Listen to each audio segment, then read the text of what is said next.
दोस्तों, यूपीएससी में मार्क्स कम नॉलेज से नहीं, थिंकिंग मिस्टेक से कटते हैं। और यही थिंकिंग मिस्टेक्स आज मैं क्लियर करूंगा।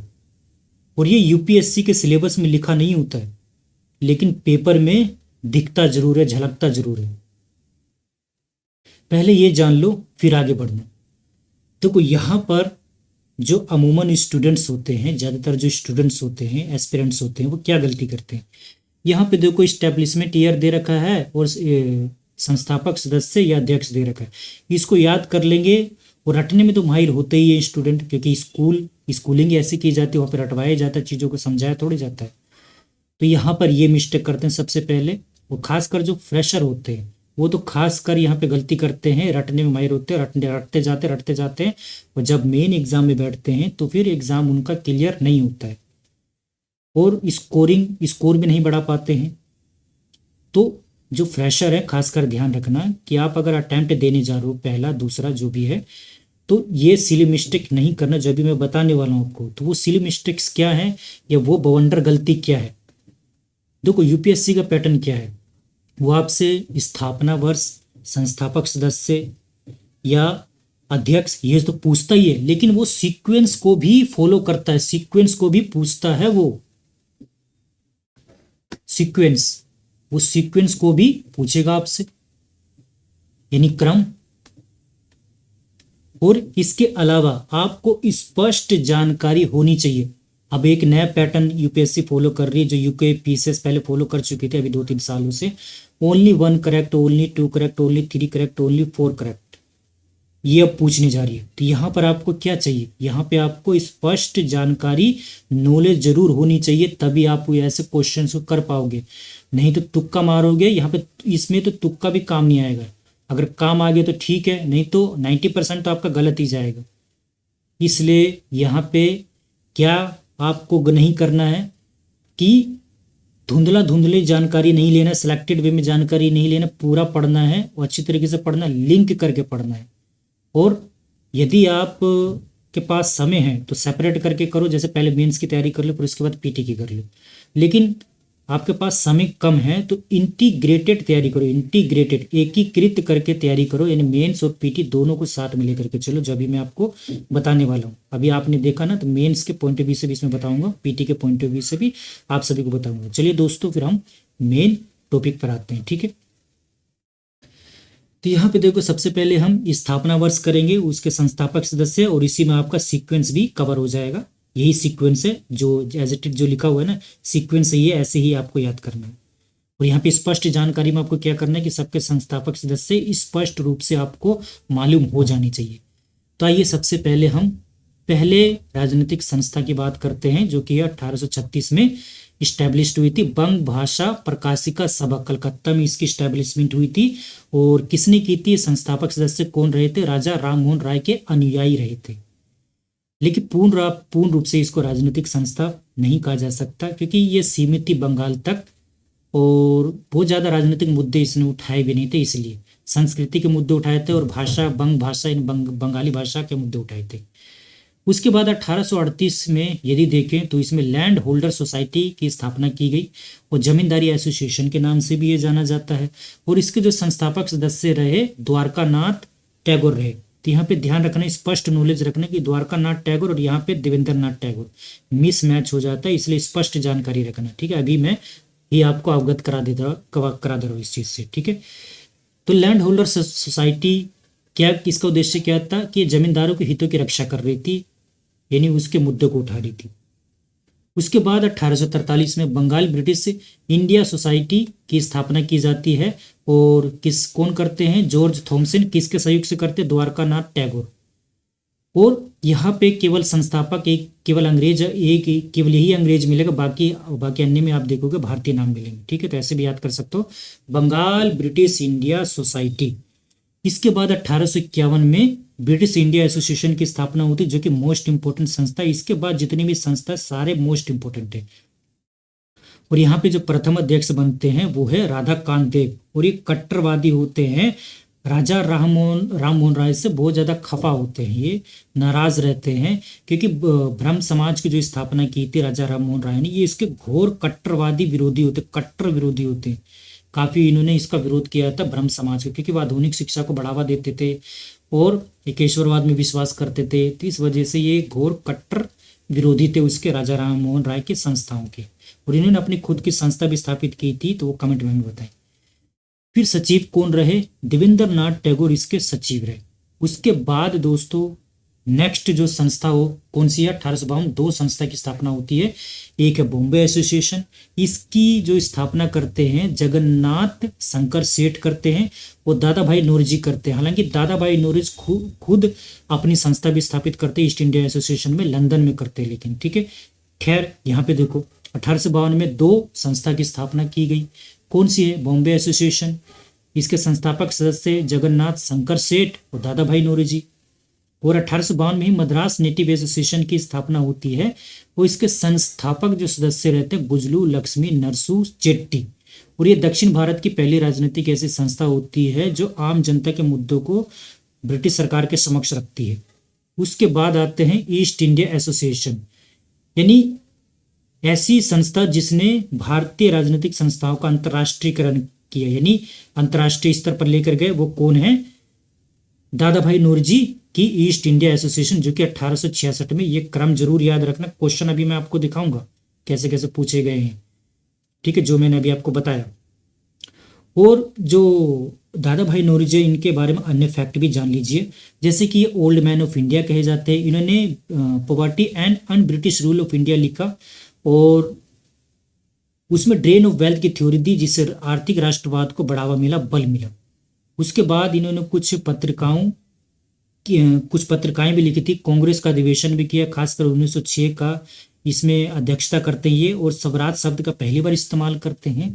और वहां से कांग्रेस का जो लक्ष्य होता है वो स्वराज घोषित हो जाता है। उसके बाद 1929 तक चलता है, उसके बाद पूर्ण स्वराज घोषित होता लक्ष्य कांग्रेस का, ठीक है, 1906 से 1929 तक। तो इस कड़ी में जितनी भी घटनाएं हो रही वो याद करना पड़ेगा। बहरहाल यहाँ पे आप देखो जो मैं बात कर रहा हूँ। इसके बाद जो संस्था आती है 1867 से 70 के बीच में, पूना सार्वजनिक सभा, काफी इंपॉर्टेंट ये सभा होती है, संस्था होती है, राजनीतिक संस्था, महाराष्ट्र में एक्टिव होती है। और इसके जो प्रमुख नेता होते हैं एमजी रानाडे और जीवी जोशी और एसएच चिपलुनकर। एमजी रानाडे किसके राजनीतिक गुरु होते हैं? तो बाल गंगाधर तिलक के गुरु होते हैं, ये भी याद रखना। और यही वो संस्था है जो सरकार और जनता के बीच में सेतु का काम करती है। ये डायरेक्ट क्वेश्चन यूपीएससी में पूछ लिया गया।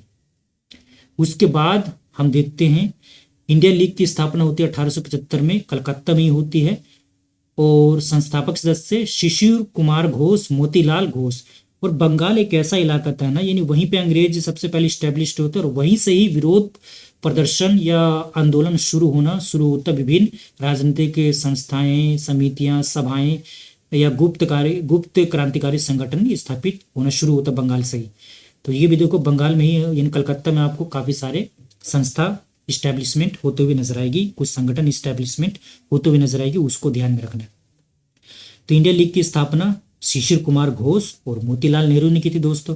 उसके बाद दोस्तों ये देखो 1876 में इंडियन एसोसिएशन की स्थापना होती कलकत्ता में, और इसके जो संस्थापक सदस्य रहते हैं सुरेंद्र नाथ बैनर्जी और आनंद मोहन बोस, इसके संस्थापक सदस्य रहते हैं।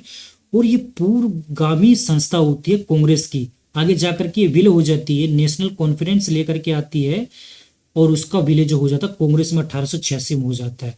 और ये पहली राष्ट्रीय स्तर पर राजनीतिक मंच प्रदान करने वाली संस्था थी, यानी राष्ट्रीय चेतना को जगाने में और आम जनता की बातों को सरकार तक पहुंचाने में और विभिन्न याचिकाओं से, प्रार्थना से, पिटीशन से अपनी बातें रखने में एक अहम भूमिका निभाई थी। इसने राजनीतिक और सामाजिक मंच भी प्रदान किया। अखिल भारतीय संस्था अगर बात करें तो पहली संस्था यही हमें देखने को मिलती, इंडियन एसोसिएशन, जो कि इसके संस्थापक जो सदस्य है वो सुरेंद्र नाथ बैनर्जी और आनंद मोहन बोस। कई बार यहाँ से एग्जामिनर ने सवाल पूछे हैं। उसके बाद हम देखते हैं मद्रास महाजन सभा, ये दूसरी दक्षिण भारत की संस्था है और 1884 में इसकी स्थापना होती है। और संस्थापक जो सदस्य एम वी राघवाचारी, जी सुब्रमण्यम अय्यर और अध्यक्ष होते पी आनंद चार्लू। अध्यक्ष से भी यहाँ से क्वेश्चन पूछे हैं और अन्य सदस्यों से भी क्वेश्चन पूछे हैं। तो दोस्तों इसको खासकर याद रखना।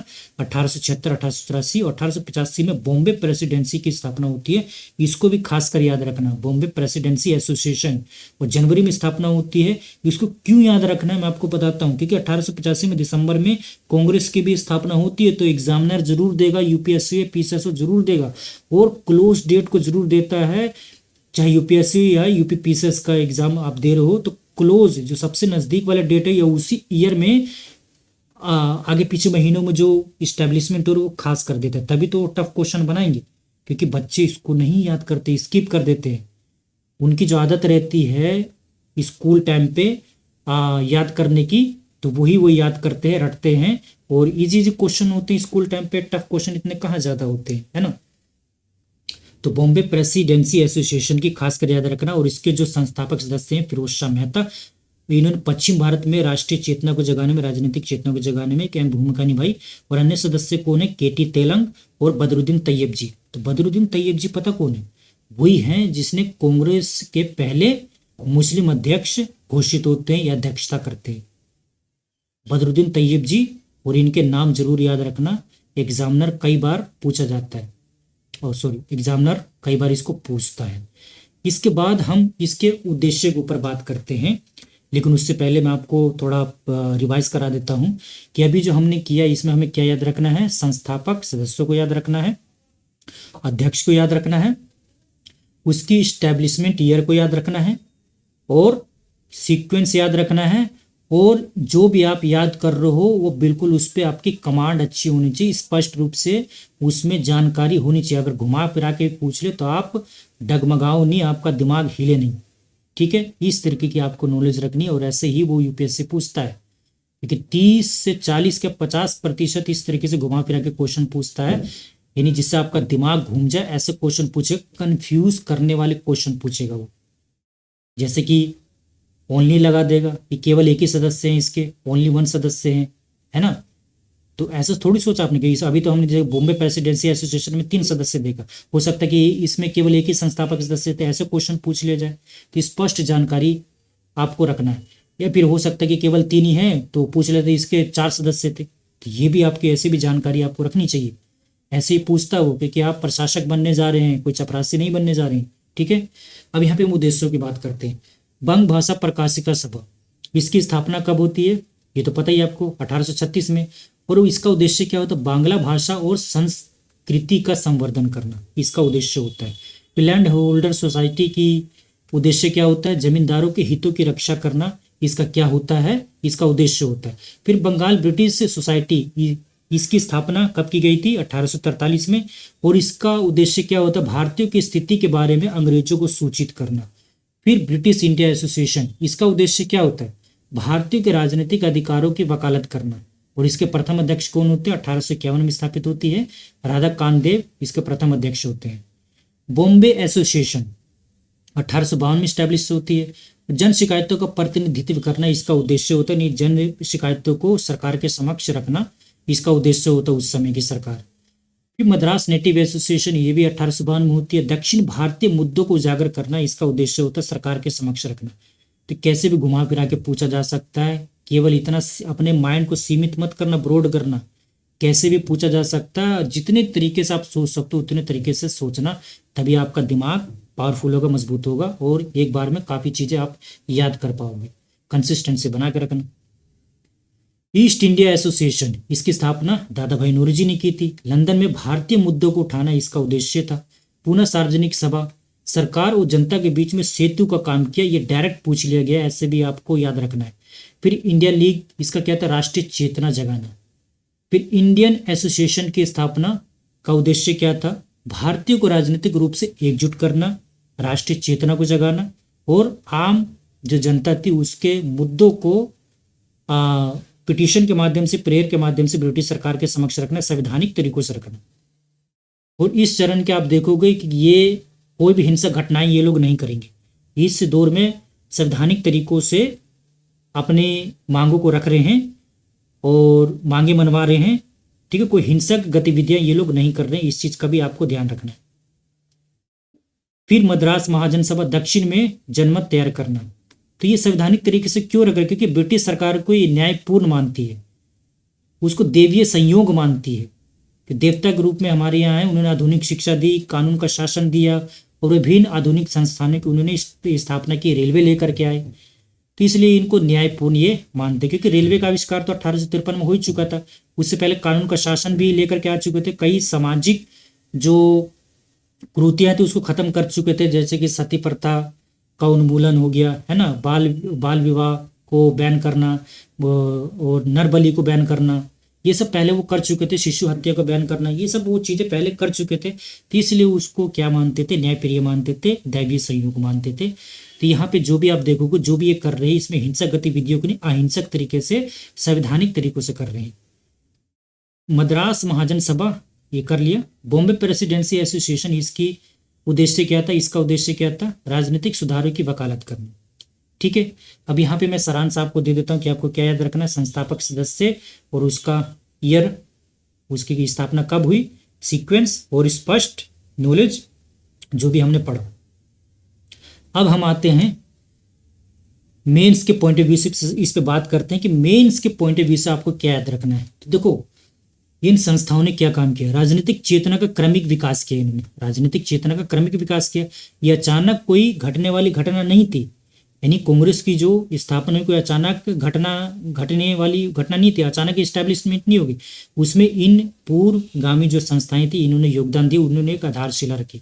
तो 1830 के दशक से शुरू हुई, अचानक कोई घटना नहीं थी ये, 1830 के दशक से शुरू हुई। पारंपरिक सशस्त्र प्रतिरोध से आधुनिक संवैधानिक आंदोलन की और बदलाव किए इन्होंने। आधुनिक संवैधानिक आंदोलन का मतलब कि इन्होंने अपनी मांगों को संवैधानिक तरीके से रखा, ना कि हिंसक तरीके से। तो संवैधानिक आंदोलन की ओर इन्होंने बदलाव किया। और 1857 में देखोगे कि क्रांति हो चुकी थी, पहला स्वतंत्रता संग्राम हो चुका था, तो उसके बाद ये सब लोग भी क्या कर रहे थे कि फूक फूक के कदम रख रहे थे। अगर कुछ ऐसी गतिविधियां करते तो सरकार फिर दमन कर देती, फिर उनको जेल में डाल देती। ठीक है ना, गोलीबारी जो भी है अलग तरीके से दमनकारी नीतियां को लागू कर देती। तो इसलिए यहाँ पे फूक फूक के कदम रख रहे थे, संवैधानिक तरीकों से ही अपनी बातों को मनवा रहे थे, अपनी मांगों को रख रहे थे और राष्ट्रवाद को बढ़ावा दे रहे थे, राजनीतिक चेतना को जागृत कर रहे थे। यानी उनको एक मंच चाहिए था, तो ये इस मंच को प्रदान करके वो अपनी बातों को रख रहे थे, राष्ट्रीय चेतना को जागरूक कर रहे थे और विभिन्न जनमत को अपने साथ जोड़ रहे थे, जैसे किसान मजदूर। तो इन्होंने शुरुआत की, तो ये कोई अचानक घटने वाली कोई घटना नहीं थी। स्वरूप और चरित्र की बात करें तो इनका नेचर और करैक्टर कैसा था? कुलीन वर्गीय था, यानी इसमें आपको ज्यादातर कौन थे? मध्यम वर्ग के लोग थे, जमींदार थे, शिक्षित थे।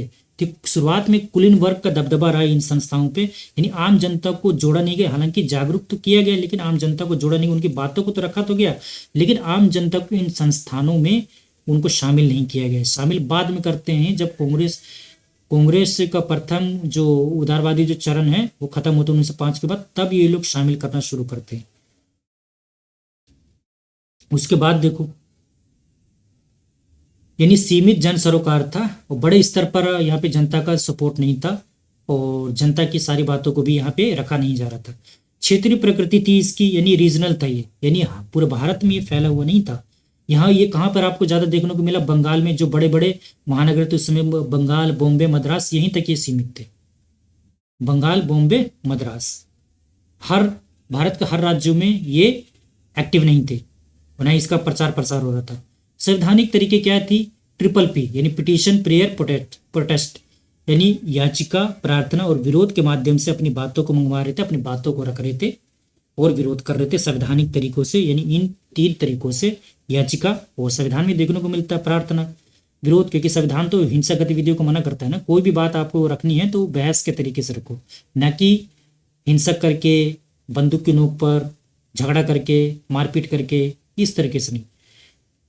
प्रमुख मांगे और विचारधारा, यहाँ पे इनके प्रमुख मांगे और विचारधारा की थी। सभी पॉइंट्स इंपॉर्टेंट है मेंस के पॉइंट ऑफ व्यू से आंसर राइटिंग में। अभी दिखाऊंगा आपको कैसे क्वेश्चन पूछा मेंस में। प्रशासनिक सुधार, स्वतंत्रता नहीं, ये स्वतंत्रता नहीं मांग रहे थे, प्रशासनिक सुधार चाह रहे थे। यानी ये क्या कर रहे थे कि प्रशासनिक सुधार चाह रहे थे, स्वतंत्रता नहीं मांग रहे थे कि हमें आज़ादी दो, नहीं पूर्ण स्वराज मांग रहे थे। आईसीएस का भारतीयकरण करो, क्योंकि उस समय क्या था कि आईसीएस की जो परीक्षा होती थी केवल लंदन में, इंग्लैंड में आयोजित होती थी। तो ये खासकर जो इंडियन एसोसिएशन था उसने क्या करा था, उसने इस तरह का मांगे रखी थी कि आईसीएस का जो है इंडियन सिविल सर्विसेज को भारतीयकरण किया जाए, यानी जो इंग्लैंड में आयोजित होती है एक ही समय पे भारत में भी आयोजित हो और इंग्लैंड में भी आयोजित हो। ठीक है, इस तरीके से विधायिका में ये लोग प्रतिनिधित्व की मांग कर रहे थे कि विधायिका में हमें हिस्सेदारी दी जाए, हमें शासन करने का मौका दिया जाए। तो विधायिका में प्रतिनिधित्व मांग रहे थे, राजनीतिक हिस्सेदारी मांग रहे थे। सैन्य खर्च में कमी की जाए, क्योंकि इस समय क्या था कि आगे जा करके जब उदारवाद का चरण चलता है 1902-3 के आसपास ड्रेन ऑफ वेल्थ दिया जाता है, तो वहाँ पे ये उजागर होता है कि भारत से तो इतना ड्रेन ऑफ वेल्थ लंदन की तरफ जा रहा है। इसके ऊपर मैं एक वीडियो बनाई मैंने प्रथम राष्ट्रवाद के ऊपर, जिस किसी को देखना है तो जा करके चैनल में वीडियो में सेक्शन में या प्लेलिस्ट में जा करके देख लेना, आपको मिल जाएगा। ठीक है, इनका ये क्या चाह रहे थे, किस तरीके की मतलब विचारधारा रखते थे। ब्रिटिश न्यायप्रियता में विश्वास करते थे, यानी ये मानते थे कि ब्रिटिशर जो है वो न्यायप्रिय हैं और एक तरह से देवीय प्रकृति के वो रखते, देवता है ना, न्यायप्रिय हैं और सुधारों की उम्मीद उनसे रखते थे ये लोग। योगदान और महत्व की यदि बात करें तो जनमत तैयार करना इनका क्या था, योगदान और महत्व। आधुनिक राजनीति का प्रशिक्षण, यानी इनका योगदान क्या रहा, जनमत तैयार किया इन्होंने, आधुनिक राजनीतिक का इन्होंने प्रशिक्षण किया, यानी लोगों को प्रशिक्षित किया, राजनीतिक चेतना को जगाने में इन्होंने महत्वपूर्ण भूमिका निभाई।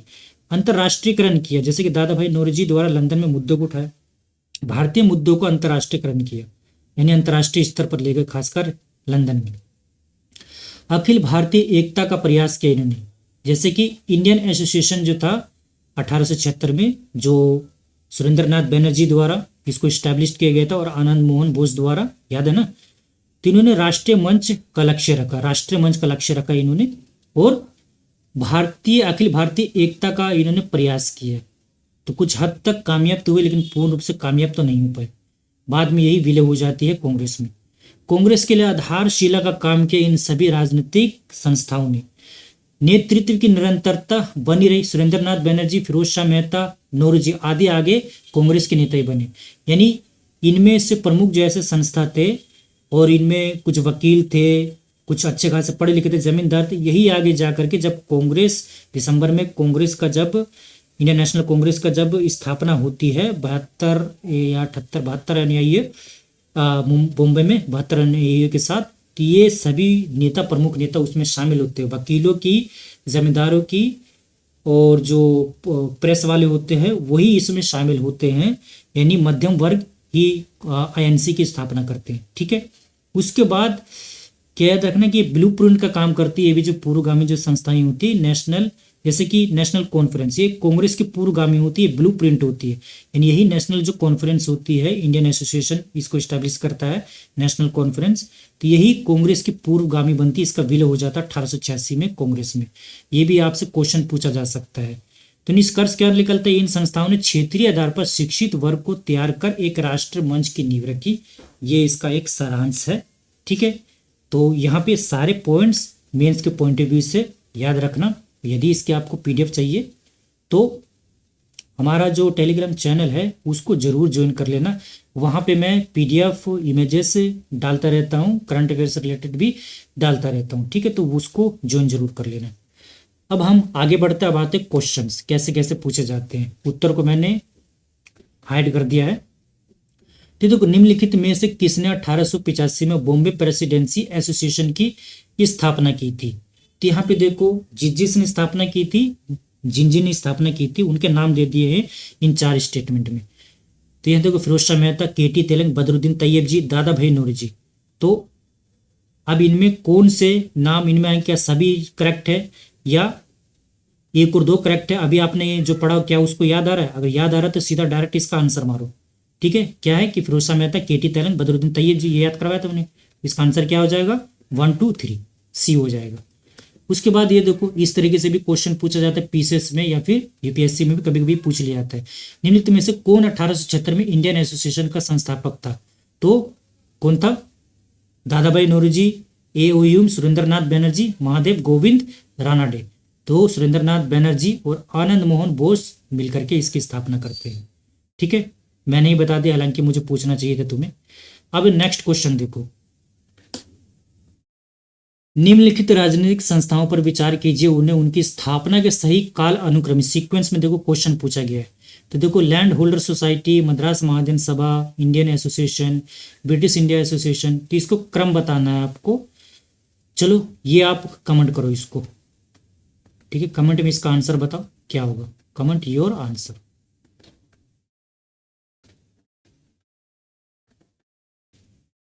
नेक्स्ट क्वेश्चन देखो, नया जो पैटर्न चला रही है यूपीएससी, वो इस तरह का पैटर्न चला रही है, ओनली वन करेक्ट, या ओनली एक जोड़ा सही है, ओनली दो जोड़ा सही है, ओनली तीन जोड़ा सही है, ये सभी सही है, ये ओनली वन करेक्ट है, ओनली टू करेक्ट है, ओनली थ्री करेक्ट है, ऐसे भी दे दिया जाता है। या फिर 1 2 3 करेक्ट है, या 1 2 3 1 2 करेक्ट है, या 1 करेक्ट है, या 4 करेक्ट है, ऐसे भी दिया जा सकता है।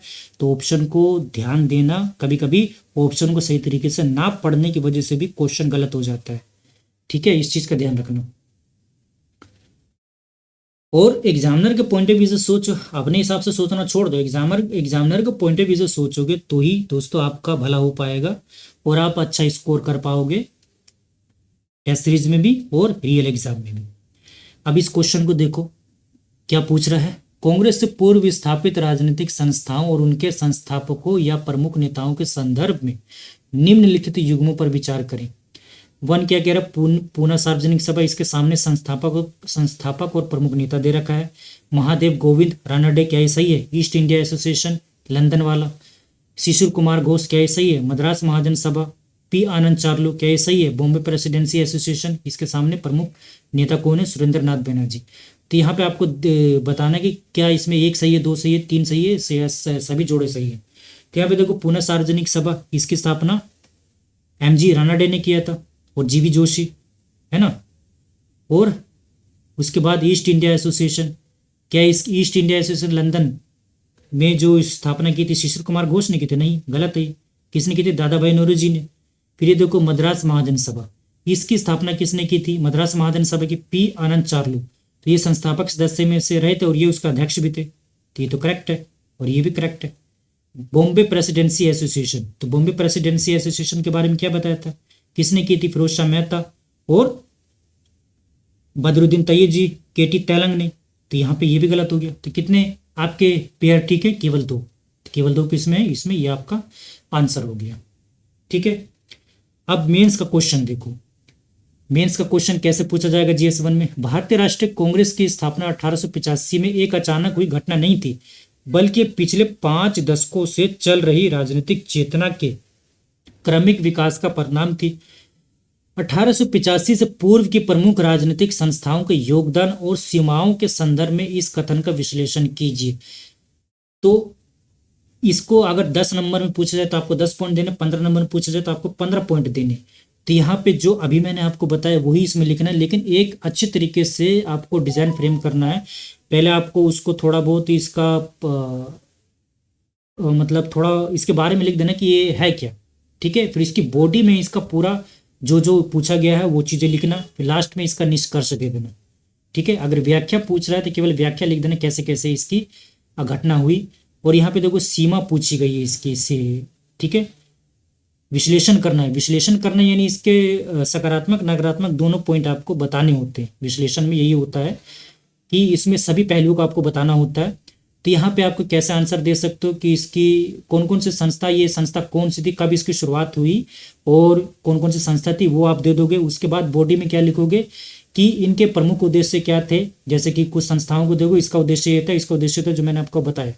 उसके बाद उद्देश्य लिखने के बाद आप इसका एक समीक्षा करोगे कि इन्होंने क्या किया, कि कांग्रेस की स्थापना में एक इन्होंने आधारशिला का काम किया।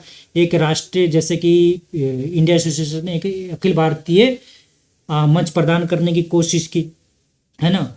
और उससे पहले जो विभिन्न संस्थाएं थी, उन्होंने राजनीतिक चेतना को जगाने में, राष्ट्रीय चेतना को जगाने में महत्वपूर्ण भूमिका निभाई। जनमत संग्रह को कुछ हद तक इकट्ठा करने में महत्वपूर्ण भूमिका निभाई।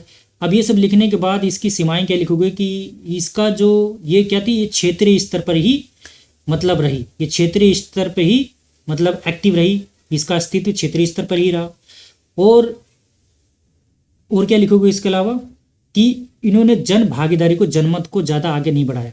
और तीसरा क्या लिखोगे कि इसमें मध्यम वर्ग का दबदबा रहा है, जैसे वकील, जो प्रेस वाले थे, मीडिया वाले, वो और जमींदार यही थे। यानी एक बहुत बड़े तबके को इसमें शामिल नहीं किया, बहुत बड़ी आबादी को जैसे कि आम जनता को इसमें शामिल नहीं किया। तो ये कुछ प्रमुख इसके सीमाएं हो सकती है। और ये संवैधानिक तरीके से मांगों को मनवा रहे थे, यानी इनका उद्देश्य क्या थे, पूर्ण स्वराज नहीं था। इस तरीके की सीमाएं इसमें लिख सकते हो। ठीक है, तो चलिए आज तक के लिए इतना ही। कैसा लगा आपको वीडियो दोस्तों, तो हमें कमेंट में ज़रूर बताना। और जाते जाते ये गुरु दक्षिणा के रूप में सब्सक्राइब यार जरूर कर लेना, ताकि हमारा मोटिवेशन बना रहे। हम आपके लिए मेहनत कर रहे हैं और आप भी मेहनत कर रहे हैं, तो दोनों की मेहनत काम आए। हमारी मेहनत की वजह से आपका एग्ज़ाम क्रैक हो तो मुझे बहुत ज़्यादा खुशी होगी। और कोई भी टीचर हो, उसको कोई भी देखो टीचर बेकार नहीं पढ़ा रहा है, उसको जितनी भी नॉलेज है वो आपको बेस्ट देने की कोशिश कर रहा है। और टीचर का सम्मान करना, चाहे कोई भी हो, चाहे कि कोचिंग में पढ़ रहे हो, ऑफलाइन पढ़ रहे हो या ऑनलाइन पढ़ रहे हो। ठीक है, गुरु और शिष्य परंपरा ये बनी रहनी चाहिए। क्योंकि बहुत सारे मैं देखता हूँ यूट्यूबर पे टीचर का सम्मान नहीं करते। देखो आप मैं एक आपको रियलिटी बताता हूँ, आप ही के फ़ायदे के लिए बता रहा हूँ। जो कम एज के हैं ना, देखो उनको आप इतनी समझ नहीं होती है। और मेरी बात मानना कि आप जो इस दौर से गुजर चुके हैं ना, तो आपको क्या गलती नहीं करना है ये ज़रूर जान लेना। मैं तो बताऊंगा ही, और अन्य जो भी टीचर्स आपको बता रहे हो उसको ध्यान से सुनना, नहीं तो आप वही गलती दोहराओगे और फिर एग्ज़ाम से आप बाहर हो जाओगे और आपके अटैम्प्ट खराब होते जाएंगे। तो वो गलती मत करना। जैसे कि गलती में आपको पहला अटैम्प्ट बिना प्रिपरेशन के मत देना, और इसकी गाइडेंस प्रॉपर लेना, सभी से मत लेना, कुछ खास से लेना जो इसके बारे में आपको सारा बताए। और उनसे तो दूर ही रहना, उन टीचर से कि वो आपको मिस गाइड कर रहे हैं कि आप हमारा कोर्स खरीद लो, हम आपको बता देंगे। तो मैं तो ऐसे टीचर को बहुत हाथ ही जोड़ूंगा यार, उनको तुम ना ही बताओ तो ज़्यादा बढ़िया है। क्योंकि वो तुम्हारे पास आया तो जाहिर सी बात है कोई आर्थिक के उनके पास मजबूरी रहेगी, तभी वो आपसे ये इस तरीके से गाइडेंस मांग रहा है। हर किसी के पास इतने पैसे नहीं होते कि कोचिंग को अफोर्ड कर पाए। ठीक है, चलिए वीडियो लंबी हो रही है, तो हम नेक्स्ट वीडियो में कभी हम बात करेंगे। और जो भी कुछ पूछना हो कमेंट में आप पूछ सकते हैं हमसे। जुड़ने के लिए बहुत बहुत धन्यवाद। जय हिंद, आप सभी का दिन शुभ हो।